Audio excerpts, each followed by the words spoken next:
Oke, nah Om, boleh nih diungkap sedikit nih mengenai apa namanya, mengenai meditasi murni, karena sampai saat ini tuh kalau misalnya Oh, dalam keseharian ini kan kaitan juga ya tadi kalau kita dengar sama sistem distribusi energi, karena sistem distribusi energi itu timbal balik sebenarnya ya, dengan kita bermeditasi murni itu efek ke kitanya juga akan menjadi bagus juga. Nah, Tet- dan kalau kita jadi murid betulan yang berkualitas gitu ya, itu kan akan memperbaiki semua hal gitu ya, termasuk sistem distribusi energi yang sudah bagus itu kita bisa belajar dari sistem distribusi energi gitu Om. Nah, eh tapi masih banyak pertanyaan nih Om. Kalau saya ngobrol-ngobrol sama orang hmm, sekitar, sering denger meditasi sampai saya ingat tadi itu ada yang nanya ke saya tuh. Padahal dia hmm, eh, kadang suka meditasi gitu ya dari apa yang dia denger gitu. hmm, Dia tanya, jadi hmm. meditasi itu apa sih gitu. Nah itu masih sering tuh muncul Iya, pertanyaan menarik iya. itu gitu. Dan dia kadang-kadang sering cerita gitu keluhan. Ini pikiranku nih sering melayang-layang kalau lagi meditasi ini Hmm. gimana gitu. Nah, ini akhirnya mungkin Om boleh kasih sedikit apa ya, batasan atau jadi pegangan sedikit bagi orang-orang yang mau bermeditasi murni itu gimana sih gitu Om. Apa sih dan gimana sih? Oke, oke. Oke ya, pegangannya ya, satu ya, kalau mau memulai, ya, kalau mau memulai kan perlu objek, Hmm. ya. Objeknya itu, objek apapun, Hmm. jangan dibatasi, Hmm. apapun, ya. Istilah apapun tuh ya dari yang yang yang ada tapi nggak kelihatan, gitu, sampai yang ada kelihatan. Hmm. Oke ya, kita nggak batasi, gitu. Karena kita mau meditasi itu pengertiannya, kita nggak boleh ada pembatasan. Hmm. Ya, ingat tuh, pengertiannya adalah mulai dari objek apapun bebas. Mulai dari yang ada tapi nggak kelihatan, tapi masuk di nalar dia, Hmm. sampai yang kelihatan, tapi masuk juga ke nalar dia. Oke Hmm. ya, itu Ya. ya. Nah, jadi yang topik pertama adalah objek. Udah selesai tuh, ya. Hmm. Objek tuh udah selesai. Ya, jadi kita masuk meditasi itu dalam keadaan tanda kutip ya, tanda kutip relatif. Tidak ada pembatasan. Kita tidak membatasi diri, paham ya? Hmm. Nah, belum lagi objek itu nggak harus yang di luar diri, tapi yang di dalam diri pun boleh. Hmm. Itu pembatasannya tuh udah dibuka lagi tuh, ya lebih dibuka lagi. Jadi maksudnya adalah kita pas mau meditasi jangan punya beban, apalagi itu batasan beban itu, Hmm. karena pembatasan itu adalah beban. Hmm. Oke, lihat ya. Jadi urusannya adalah meditasi itu udah ngurusin hal seperti itu sejak awal. Hmm. Oke, jadi ringan kita, ringan Hmm. ya. Itu pegangannya.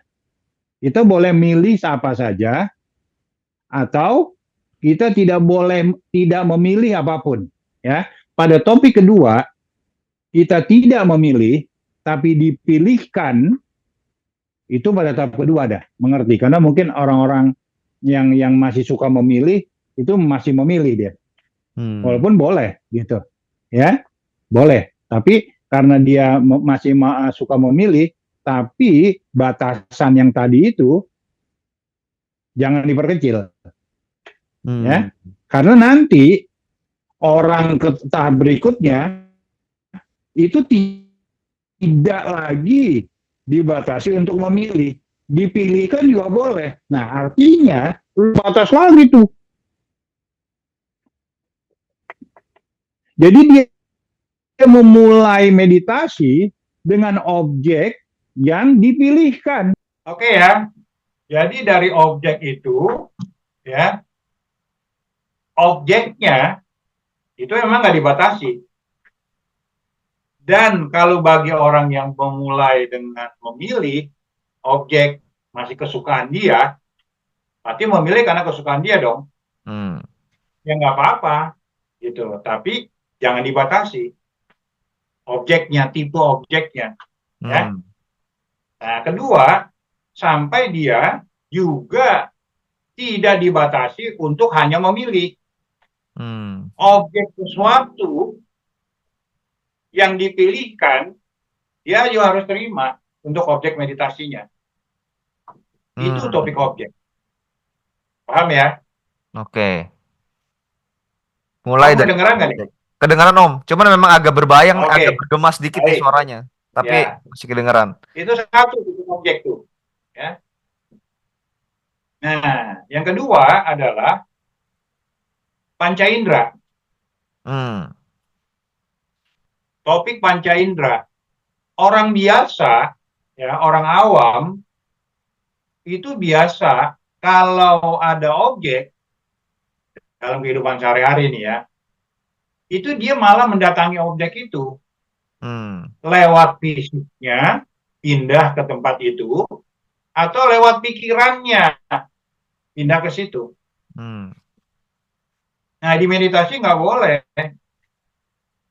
Badannya di situ, pikirannya di situ, tanda kutip ya, batinnya di situ, semuanya di situ. Walaupun objek nih berseliweran tuh di dekat kita, Hmm. kita bisa berada di situ secara komplit, utuh, unsur pembentuk, gitu. Biarkan semua objek itu mendatangi kita, Hmm. bahasanya, gitu. Kalau nggak mendatangi ya udah, gitu. Hmm. Seperti itu, gitu. Jadi kita betul-betul dengan sepenuhnya dengan semua unsur pembentuk diri kita itu kumpul aja, ya. Hmm. Itu yang sebut kumpul itu tuh, ya. Itu sebabnya tuh orang tuh anak suka mudik ke kampung. Hmm. Begitu jauh, begitu hektik, begitu sibuk, capek untuk ketemu orang tuanya, mau kumpul gitu. Nah, suasana kumpul itu, kumpul uh, dalam hal ini semua unsur pembentuk diri itu yang harus dihadirkan. Hmm. Itu salah satu pegangan kriteria meditasi murni. Bisa Hmm. begitu aja dalam keadaan banyak objek apapun di luar maupun di dalam, itu salah satu ciri telah melakukan meditasi murni. Hmm. Begitu. Jadi bicaranya sebenarnya apa? Bicaranya yang kedua adalah walaupun di awal bicara tentang indera, ya indera kan katanya 5, tapi sebenarnya meditasi bicara masuk unsur pikiran. Hmm. Ya, jadi ada 6 indera. Nah, si pikiran ini ya dengan kebiasaannya menjadi murid di luar proses meditasi di kehidupan nyata yang lain begitu katanya itu nyata gitu ya, Hmm. kehidupan yang lain itu ya, kehidupan di meditasi itu dalam bentuk 1 menit 2 menit setengah jam diam gitu, itu dianggapnya kehidupan tidak nyata, lebih nyata yang lama ya. Nah, belajarnya di sana diajarkannya itu seperti itu, mendatangi objek lari kemana diuberin, Hmm. kalau nggak badan dengan pikirannya. Hmm. Luar dah tuh anak pikirannya tuh panjang kemana-mana gitu ya, nyangkut di mana dengan begitu. Nah, jadi kalau sampai biasanya hitam putihnya di luar proses meditasi, si pikiran itu, si induk pikiran itu memproduksi anak pikiran kemanapun begitu, sejauh bisa gitu. Kalau di proses meditasi, si anak pikiran itu disuruh mudik pulang ke kampungnya, ke induknya. Hmm. Nah, pertemuan induk ibu dan anak yang banyak itu pulang, Itu dia akan pelukan, halo ibu, halo ketemu lagi, udah lama gini. Nah, karena dia baru ketemu, maka dia tuh pikiran ibu pikiran itu menjadi kuat, diem aja. Nah, jadi Hmm. pada saat meditasi itu olah energi, kecenderungannya adalah induk pikiran tidak memproduksi anak pikiran. Karena anak pikiran yang pulang itu lagi kangen-kangenan sama ibunya. Hmm. Keadaan seperti itu harus dialami. Hmm. Nggak cuma bicara seperti begini. Karena kebiasaan di luar sana, ya dia begitu. Tapi meditasi berkebalikan. Ya dialami dulu, baru kita bicara lagi. Ya ini cuma pandangan. Ya, di Hmm. awal. Beda hitam putihnya. Ya cuman, nah itu sebab kenapa meditasi menjadi susah. Karena uh, uh, berusaha untuk merubah kebiasaan. Hmm. Nah itu sebab sampai ada pola pikir, pandangan meditasi. Dan belum tentu cocok dengan pandangan umumnya yang biasanya begitu. Dan Hmm. ini nggak boleh begitu. Gitu. Iya, iya, iya, Ya, iya, iya. ya. Nah, seperti itulah. Maka dari situ dua itu aja, itu akan menghasilkan yang lain. Menghasilkan bahwa dia akan menemukan here and now. Ya, di here and now itu, kata kuncinya dari here and now, kekinian, itu tidak pernah membandingkan. Hmm. Kecuali membandingkan dengan dirinya sendiri, dengan keadaannya sendiri. Karena apa? Karena tidak ada anak pikiran yang muncul. Jadi timbullah suasana here and now. Di here and now itu penekanannya adalah tidak lagi membandingkan. Hmm. Karena anak pikiran itu lagi asik-asiknya sama ibunya bercengkrama. Nggak mungkin membandingkan. Nah, proses tidak membandingkan itu, tidak adanya pembandingan itu selama itu, kecuali dengan membandingkan dengan keadaannya, pembanding dengan yang dibandingkan itu kan kali 100%. Hmm. Betul? Betul, Nah, betul. pembandingan 100% itu adalah membandingkan dengan suasana itu, artinya tidak membandingkan dengan yang lain, itu here and now. Nah, ini buah dari keadaan pulang kampung itu anak-anak. Hmm. Itu akan terbit, alami, nggak usah dicari. Jadi here and now itu jangan dicari, karena itu bonus, walaupun perlu disampaikan. Hmm. Penyebabnya lah yang harus dihadirkan. Hmm. Nah, nanti timbul lagi keseimbangan, nanti timbul lagi kestabilan, dan itu semuanya bukan produksi batin pikiran, karena batin pikiran lagi sibuk sama anaknya.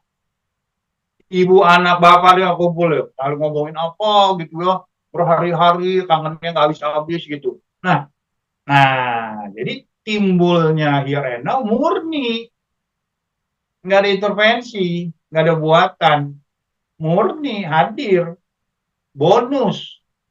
Makanya di meditasi yang mau di tanda kutip ya, yang mau direalisasi adalah bonusnya. Kalau dapat dia bonus, itu tanda bahwa prosesnya betul, Hmm. direstui. Kalau dapat bonus, karena bonus itu nggak gampangan tuh. Ayo bos nih, bos besar di perusahaan, Hmm. uangnya banyak kaya, tapi dia milih, dia kasih bonusnya ke yang berhasil saja. Bonus loh, gaji sama dibayar, Hmm. udah apa standar. Tapi bonus, lihat-lihat dia hitung-hitung, ini boleh nih, oh dia ini boleh nih, ini nggak boleh nih. Nah, jadi yang namanya bonus itu lebih utama di dalam proses meditasi. Karena yang memberi bonus itulah semesta. Hmm. Bonus itu bukan bikinan kita. Itu penilaian sepenuhnya dari pihak lain. Siapa itu? Semesta. Hmm. Dan kalau semesta udah dikasih bonus, kita bisalah membayangkan, ya, Hmm. nggak bercanda dia. Nah, jadi bonus itu artinya nilainya ya, mungkin dalam bentuk angka lebih murah daripada, lebih sedikit daripada gaji bulanannya dalam bentuk perusahaan misalnya. Kalau bonus misalnya ya. Kalau yang penting nilainya itu. Value-nya itu Om ya. Value-nya. Nah, value. Nah, ini yang disebut dengan kata benar itu. Hmm. Meditasi udah benar belum? Nah, kelihatan gampang. Hmm. Seberapa benar kelihatan.